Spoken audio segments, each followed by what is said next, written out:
तुमचे पुन्हा एकदा आपल्या चॅनलवर मनापासून स्वागत आहे। आज आपण चाललो आहोत आपल्या शेतात आपल्या सुंदर संत्रा बागेची पाहणी करायला। आज बागेची स्थिती कशी आहे, झाडांची वाढ कशी झाली आहे, कोणती कामे सुरू आहेत आणि पुढे काय नियोजन आहे हे सगळं। चला तर मग वेळ न घालवता निघूया आपल्या शेताकडे। आता आपण शेतात पोहोचलो आहोत।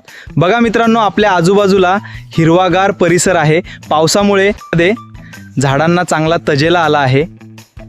ही आपल्या संत्रा बागेची रांग आहे। प्रत्येक झाडाची वाढ व्यवस्थित होत आहे।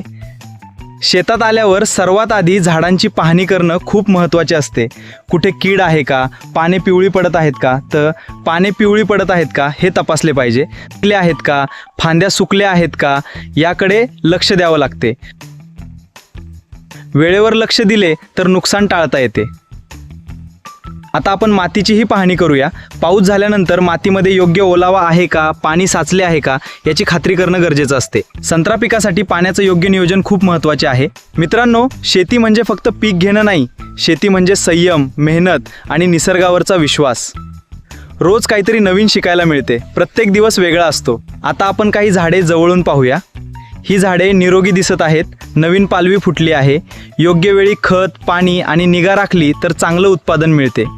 शेती करताना खर्च आणि मेहनत दोन्ही लागतात, पण झाडं छान वाढताना दिसली की सगळा थकवा दूर होतो। शेतकऱ्याचं खरं समाधान त्याच्या शेतातच असते। त्यामध्ये आजच्या दिवसाची पाहणी इथेच संपूया। पुढच्या व्हिडिओमध्ये संत्रा बागेतील पुढील कामे, ते कामे, फवारणी, खत व्यवस्थापन आणि इतर माहिती घेऊन पुन्हा भेटू। धन्यवाद। पुन्हा भेटूया एका नवीन शेती व्लॉगमध्ये।